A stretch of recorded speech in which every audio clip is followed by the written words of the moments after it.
I grew up with Finn the Human. I've heard a lot of people say stuff like that to convey their nostalgic feelings toward media franchises they loved in their childhoods. Like, I grew up with SpongeBob, or I grew up with Pokemon, or whatever. But when I say I grew up with Finn, I mean it in a much more literal sense. Adventure Time premiered on Cartoon Network in the spring of 2010. At that time, I was 12 years old, and I was really enjoying the first few episodes of the show. It was pretty clear from any episode that Finn was a kid, but so are almost all other cartoon characters.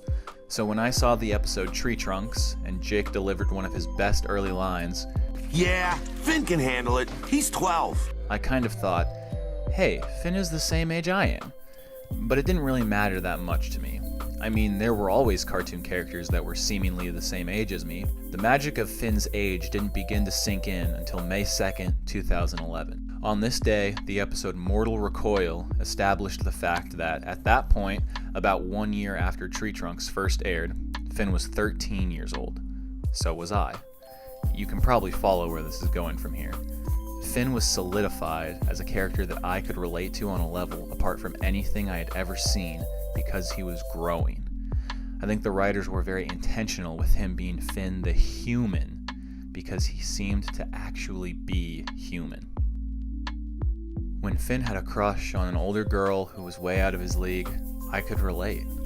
When he went through an awkward teenage phase, complete with dark thoughts and a messy exit from his first relationship, I could relate. And when the show came to a close and forced Finn to come to terms with his decisions, his past, and who he was, I was facing a similar period transitioning into adulthood. Again, I could relate. The in-world aging process did slow down a bit in the last few seasons, such that by the conclusion of Adventure Time, I was 20 years old and Finn was still 17.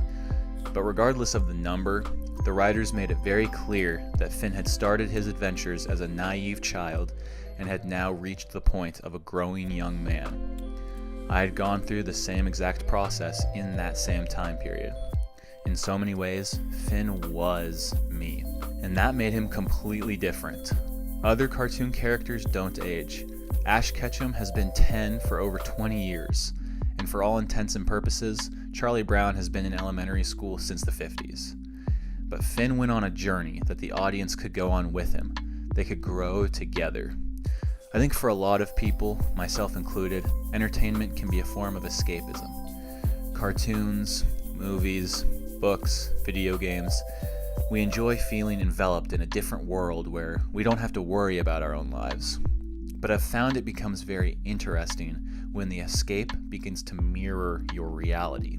I remember watching Adventure Time and really not enjoying episodes like All the Little People and Another Way because their stories focused on Finn's flaws, and now I can see how, as a kid and as a teenager, I was going through a lot of the same flaws, and that allowed me to feel more attached to the show and to the character of Finn because I could see myself in him through the highs and the lows.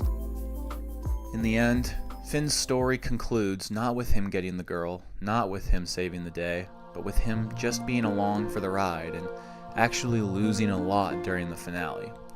He loses a dear friend, his lifelong home, and even his right arm. And yet, in the final scene we see Finn laying on a hillside, waxing philosophical about the power of song, seeming content. Content to be growing, content to be searching, content to be himself, and content to be human. Content to be Finn, the human. Thanks for watching.